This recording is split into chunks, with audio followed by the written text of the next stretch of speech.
All Tripura TET 1 TET 2 qualified candidates rok haino hai borok no waisa by requirement langani shanmung tisau Irrigation Department Director Finance Minister by Mallen thang Police by Kashina Raksaka TET 1 TET 2 qualified candidates rok party munote khadumani kokshaka All Tripura TET 1 TET 2 qualified candidate rok Ashlo Pulano All Tripura TET 1 TET 2 qualified candidate rok Irrigation Department Director by Malaynani Bagai Thangmani Fiaba Borno Police ka soina rokha aboni bagai Finance Minister by Malaynani Thangmani Sarawa haino hai Police borok no ka soina rokha aboni aklojoli jagle All Tripura TET 1 TET 2 qualified candidate rok hadmani phanaklai kha Ashlo kok mathumna rok ni biskango koksana thange dalbidal shanmung shaka abahai keno kubama post bo khaletogani shaka বরং নেদালবিদাল জংসলনি কোনবটি শাখা ভাগ্যবশত আমি একজন TET 2 qualified average candidate এখন তো আমি average হয়ে আজকে CM sir মূলত আমরা মুখ্যমন্ত্রী তথা আমাদের শিক্ষামন্ত্রী স্যারের কাছে আমার মানে বক্তব্যটা আমি তুলে ধরতে চাইছি কারণ আমি নভেম্বর মাস থেকেই স্যারের সঙ্গে দেখা করার জন্য অ্যাপ্লিকেশন করে রেখেছি অনেকবার দেখা করার জন্য করেছি যে আমার এজ পেরিয়ে যাচ্ছে বা অনেকজন আছে আমাদের সঙ্গে খুব কম সংখ্যক কিন্তু দেখা করতে পারছি না এই জন্য আজকে আমি এলিমেন্টারিতে এসেছিলাম তো এসে দেখেছি ভাই বোনরা সবাই এখানে পোস্টের জন্য এসছে তো আমিও একটু এলাম আমার দাবি না মানে আমার আবেদন মুখ্যমন্ত্রীর কাছে জানানোর জন্য আমাদের শিক্ষামন্ত্রীর কাছে জানানোর জন্য কারণ আমি দেখা করতে পারছি না ওনার কাছে যেতে পারছি না তাই আপনাদের মাধ্যমে আমি ওনার কাছে আমার মানে মনের ইয়েটা জানাতে চাইছি অনেক বছর পর টেট পরীক্ষা হয় তারপর এর মধ্যে আমি একজন হাউস ওয়াইফের অনেক দায়িত্ব থাকে একজন আদর্শ বউ ঘরের একজন আদর্শ স্ত্রী একজন আদর্শ মা যে দায়িত্বটা সবচেয়ে থেকে বড় তো আমার সন্তানকে আমি বড় করে পড়াশোনা করিয়ে আমার সন্তান 12 পাস করেছে তখন আমি টেট কোয়ালিফাইড করছি কতটুকু পরিশ্রম করলে আমি এই পরীক্ষাটা উত্তীর্ণ হয়েছি স্যার আপনার কাছে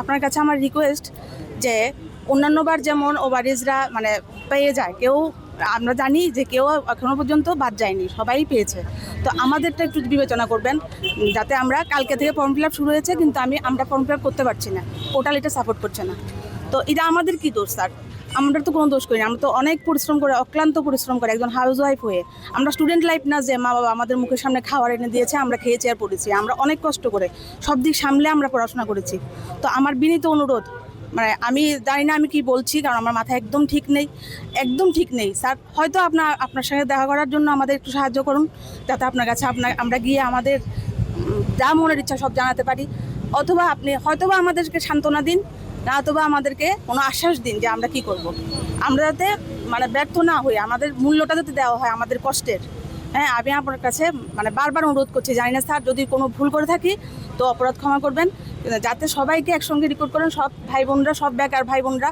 সবাইকে একসঙ্গে রিপোর্ট করেন মানে খুব কষ্ট পড়াশোনা করে মানে পরীক্ষার হলে গিয়ে এক্সাম হলে গিয়ে আমি যখন পরীক্ষার হলে এক্সাম দিচ্ছি তখন বারবার মনে হচ্ছিল যে আমার ছেলে পরের সপ্তাহে নিট পরীক্ষাতে বসবে আমি কতটুকু কষ্ট করে এটা করেছি আমি নিজে জানি এখন কষ্টগুলো মনে পড়লে আমি মানে রাতের ঘুম বন্ধ হয়ে গেছে আমার স্যার প্লিজ একটু দেখবেন আমাদের দিকে বা দেখা করার জন্য অন্তত সুযোগ করে দিন আপনার সাথে যাতে আমরা দেখা করতে পারি যে কোনো একটা কিছু করে আমি কোনোখানে গিয়ে কোনো মানে কথা শুনছি না মানে কোনো ভালো কথা আমি শুনতে পাচ্ছি না তো আমার দিকে একটু দেখুন ত্রিপুরার যে টেট পরীক্ষা হয়েছিল 2024 সেশনের 2025 যে টেট পরীক্ষা হয়েছিল এই টেট পরীক্ষায় কোয়ালিফাইড আমরা টেট 2 তে মোট আছে কতজন আমরা 1488 জন আছি এর মধ্যে থেকে রিসেন্ট কিছুদিন আগে একটা নোটিফিকেশন বেরিয়েছে যার মধ্যে নিয়োগ করা হবে টেট 2 শুধুমাত্র 1020 জন কিন্তু 1020 জন যে সংখ্যাটা এই সংখ্যা পরিপূর্ণভাবে সবাই নিয়োগ হবে না কেননা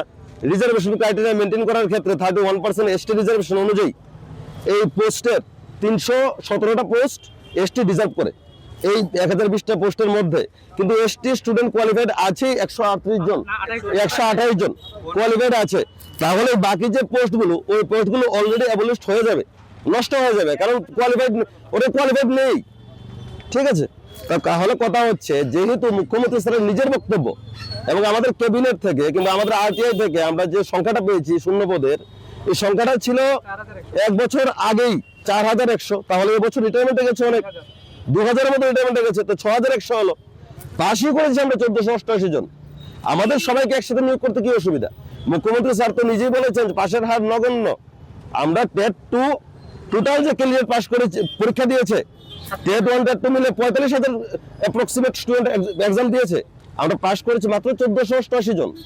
তাহলে আমাদের নিয়োগ করার ক্ষেত্রে কেন তো জটিলতা?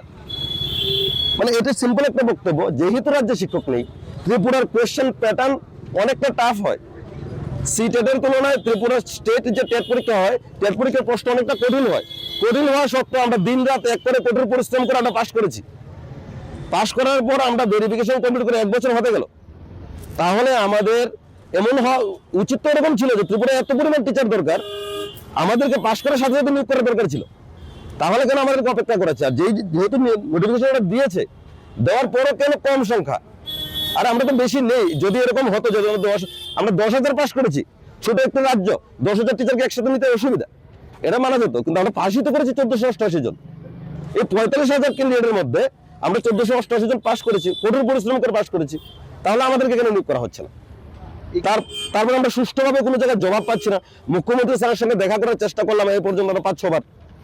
ফাইন্যান্স মিনিস্টারের সঙ্গে দেখা করার চেষ্টা করলাম, কোনো মিনিস্টার বাদ নেই ত্রিপুরা যাদের সঙ্গে আমরা দেখা করার চেষ্টা করিনি। আমরা আমাদের ত্রিপুরার যে যতজন মন্ত্রী, মিনিস্টার, এমএলএ রয়েছেন, আমরা সবার বাড়িতে গেছি, অনুরোধ করেছি শুধু আমাদের দাবিটা একটু তুলে ধরার জন্য। কিন্তু কোথায়? কোনো তো কাজ হলো না। সেই তো যে পোস্ট দিল, এই 1020 জন পোস্ট অ্যাবলিশ হয়ে শেষমেশ দাঁড়াবে 700 থেকে 800 চাকরি পাবে। আর বাকিরা আমরা কোথায় যাবো? বাকিরা অর্ধেকের বেশি বাদ হয়ে যাবে।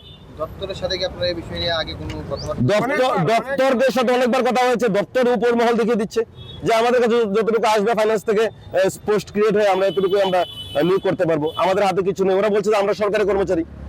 আমাদের কিন্তু কাজ তো পোস্ট ক্রিয়েট করা না। পোস্ট ক্রিয়েট করার কাজ হচ্ছে ফাইন্যান্স ডিপার্টমেন্টের, পোস্ট ক্রিয়েট করার কাজ হচ্ছে এডুকেশন মিনিস্টারের। তাহলে আমরা তো এডুকেশন মিনিস্টারের সঙ্গে দেখা করতে পারছি না। তাহলে আমরা কার কাছে যাব? আমরা কার কাছে কি প্রশ্ন করবো যে আমার পোস্ট বাড়িয়ে দিন? এখান থেকে শিক্ষামন্ত্রীর উদ্দেশ্যে কি বার্তা থাকবে? এখান থেকে শিক্ষামন্ত্রী স্যারের উদ্দেশ্যে একটাই বার্তা থাকবে। আমি এর আগেও বলেছি যে আমরা সবাই বলেছি যে বর্তমানে ত্রিপুরা রাজ্যের যে চাকরি দেওয়ার ব্যবস্থাটা, যে শিক্ষক নিয়োগ বলুন, সব দপ্তর গ্রুপ ডি সহকারে যে চাকরি দেওয়ার ব্যবস্থা, এই ব্যবস্থাকে আমরা সম্পূর্ণভাবে সমর্থন করি, একদম স্বচ্ছ ব্যবস্থা। কিন্তু কিপ্তামি কেন হচ্ছে? আমাদের সবাইকে নিয়োগ করছেন না কেন? আমরা তো পাশই করেছি অল্প, আমরা অল্প পাস করেছি, আমাদেরকে নিয়োগ করে নিন। আপনারা বলছেন প্রতিদিন ত্রিপুরা রাজ্যের কোনো না কোনো জায়গায়, কোনো না কোনো স্কুলের মধ্যে আন্দোলন হচ্ছে, শিক্ষক নেই। একটাই প্রবলেম, শিক্ষক নেই। আর শিক্ষক হচ্ছে সমাজের মেরুদণ্ড, সবাই বলে। ওরা শিক্ষামন্ত্রী স্যার তারা নিজেই বলেন। তাহলে আমাদের কোয়ালিটি এডুকেশন, আর কত কোয়ালিটি চাই ওদের? আমরা ত্রিপুরা টেট পাস করেছি, ত্রিপুরা টেট পাস করে সেন্ট্রাল টেট পাস করতে অনেক বেশি কঠিন। আমাদের বর্তমানে তৎকালীন শিক্ষামন্ত্রী, বর্তমান আইনমন্ত্রী স্যার বলেছেন যে ত্রিপুরায় যারা টেট পরীক্ষা পাস করতে পারে তারা একজন ইউপিএসসি লেভেলের স্টুডেন্টের সমান। তাহলে আমাদেরকে নিয়োগ করছেন না কেন? সকল ইলেকট্রনিক্স মিডিয়ার সাংবাদিক বন্ধুগণ, আমি একজন সদ্য 1.5 মাস হয়েছে ওভারএজ হয়েছি। গতকালকে থেকে ফর্ম ফিল আপ চলছে, কিন্তু আমি ফর্ম ফিল আপ করতে পারিনি। পোর্টালে আমাদেরকে সাপোর্ট করছে না। তো এখন কার কাছে যাব, কি করব, কোনো রাস্তা পাচ্ছি না। আপনি আপনাদের মাধ্যমে মাননীয় অনারেবল সিএম স্যার এবং তথা শিক্ষামন্ত্রী এবং সরকারের কাছে আমার মনে আবেগটা তুলে ধরছি বা আবেদন করছি যে যেইভাবে হোক আমাদেরকে যাতে রিক্রুটমেন্ট করে। তাছাড়া গত যে 21-22 টেট পরীক্ষা দিয়েছে এবং তাদের মধ্যে যারা ওভারএজ হয়েছে তাদেরকেও রিক্রুটমেন্ট করেছে, ক্যাবিনেটের সিদ্ধান্ত অনুসারে নিয়েছে। এমন কেউ বাদ নেই যারা টেট কোয়ালিফাই করেছে। তো আমার একটা আবেদন, আমাদেরকে যেন সরকার এই ফর্ম ফিল আপের সুযোগ ব্যবস্থা করে দেয় এবং নিয়োগের সুযোগ করে দেয় এবং আমাদেরকে বাঁচার জন্য রাস্তা করে দেয়। আজকে এসেছি যারা যারা টেট 1 এবং টেট 2 উত্তীর্ণ হয়েছি। আমরা এসেছিলাম প্রথমে ডিরেক্টর স্যারের সঙ্গে দেখা করার জন্য। আমরা প্রথমে গিয়েছিলাম, তো মাঝ রাস্তাতে আমাদেরকে আটকিয়ে দেওয়া হয়েছে যে ডিরেক্টর নেই বলে। তো আমরা কোনো সদুত্তর না পেয়ে আমরা যাওয়ার উদ্দেশ্য ছিল আমাদের ফাইন্যান্স ডিপার্টমেন্টের কাছে। তো এখানেও আমাদের কাছে আইজিএম চমনিতে আটকিয়ে দেওয়া হলো। তো আমাদের বিষয়টা হলো, আমরা যারা যারা টেট উত্তীর্ণ হয়েছি তাদের কিছুদিন আগে একটা নোটিফিকেশান বের হয়েছে, যে নোটিফিকেশানটার মধ্যে দেওয়া হয়েছে টেট 2 এর জন্য 1020 পোস্ট আর টেট 1 এর জন্য দেওয়া হয়েছে 1033 পোস্ট। এখন অবাক করার বিষয় হলো, এখানে পোস্টের সংখ্যা বেশি দেখা গেলেও ক্যাটাগরি ওয়াইজে মেনটেন করে এখানে পোস্ট অনেকটা কম ফিল আপ করা হবে। আমরা টেট 2 এর মধ্যে পাস করেছি টোটাল 1488 জন, কিন্তু এখানে পোস্ট দিয়েছে 1020 জন। এখন ক্যাটাগরি ওয়াইজে ভাগ করলে এখানে ইউআর এর পোস্ট হলো 507 জন, এসসি তার পোস্ট হলো 154 জন এবং এসটিদের পোস্ট হলো 359। এখন কথা হলো সবগুলি টোটাল মিলিয়ে এখানে প্রায় ফিল আপ করা হচ্ছে 800 পোস্ট, প্রায় হলো 800 পোস্ট। তো আমরা যে এখানে 1488 জন টিকেছি, তো ম্যাক্সিমাম আমরা এখানে 700-র মতো পোস্ট বাদ যাবে, আমরা পাবো না। তো আমরা কিছুদিন আগে আমরা যখন রেজাল্ট দিয়েছিল আমরা জানতে পেরেছিলাম আমাদের রাজ্যের মুখ্যমন্ত্রী অর্থাৎ শিক্ষামন্ত্রী তিনি আমাদের বলেছিলেন বা মিডিয়াতে বলেছিলেন যে পাশের হার একদম কম, নগণ্য। এই বিষয়টা নিয়ে চিন্তা করবে এবং বিভিন্ন রাজ্যের স্কুলগুলিতে শিক্ষকের অভাবে দেখা যাচ্ছে প্রত্যেক দিন পেপারে নিউজে আমরা দেখতে পাচ্ছি। এখন কথা হলো এত শূন্য পদ থাকার পরেও কেন আমাদেরকে এত নগণ্য একটা সংখ্যা নিয়োগ করা হবে? আমাদের দাবি হলো সবাইকে একসঙ্গে নিয়োগ করতে হবে, আর এই দাবি যতক্ষণ না মানা হবে আমরা আন্দোলন থেকে সরব না, আমরা আন্দোলন চালিয়ে যাব। এটাই হলো আমাদের মূল বক্তব্য।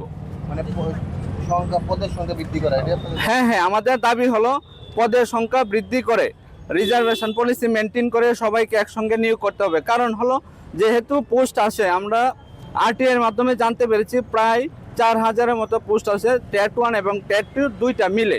তো এখানে পোস্ট দেওয়া হয়েছে 1020। তো এখন দেখা গেল এখানে এসসি তারা যারা টিকেছে 400 প্রায় 75, আর ইউআর এ টিকেছে 885। ক্যাটাগরি যে মেনটেন করলে আমরা এখানে শুধুমাত্র চাকরি পাবো 700 জনের মতো, আমরা প্রায় 400 জন বাদ চলে যাব। এখন কথা হলো শূন্য পদ থাকার পরেও কেন এত নগণ্য শূন্য পদ দেওয়া হয়েছে? এটাই আমাদের দাবি, যেন অতি সত্বর শূন্য পদ বাড়িয়ে আমাদেরকে নিয়োগ করা হয়। মাননীয় মুখ্যমন্ত্রী তো বলেছে যে যতজন প্রয়োজন ততজনকে নিয়োগ করা হবে, আপনাদের আন্দোলন করতে হবে না। আপনারা কেন আবার এটা তো বলেছে ঠিক আছে, কিন্তু আমাদের কথা হলো বিভিন্ন পেপারে বা বিভিন্ন স্কুলগুলির প্রতি আপনারাও নজর রেখে দেখবেন প্রত্যেক দিন কোনো না কোনো জায়গাতে হয়তো বা শিক্ষকের অভাবে বা স্টুডেন্ট তারা রাস্তাতে, তাহলে যদি শিক্ষকের সংকট নাই থাকতো তাহলে এগুলি কেন আন্দোলন করা হচ্ছে? আমার কথা হলো যে জিনিসটা শিক্ষা, স্বাস্থ্য এই জিনিসগুলি নিয়ে যেন আমাদের রাজ্যের মুখ্যমন্ত্রী বিষয়টা গুরুত্ব সহকারে দেখে এবং যে আমরা যারা পাশ করে আছি তাদেরকে যেন অতি সত্বর নিয়োগ করার ব্যবস্থা করে। Paithak oborno edi nogorni detention kiamot rangzakha aboni aglo borokno yakari rizakha phia bata bok sungmung hanke abono asho kongma vacancy tongo hanke recommended langzakno abuzarano kok shanai razok ragul nishimi pronamni kok tum chini khorang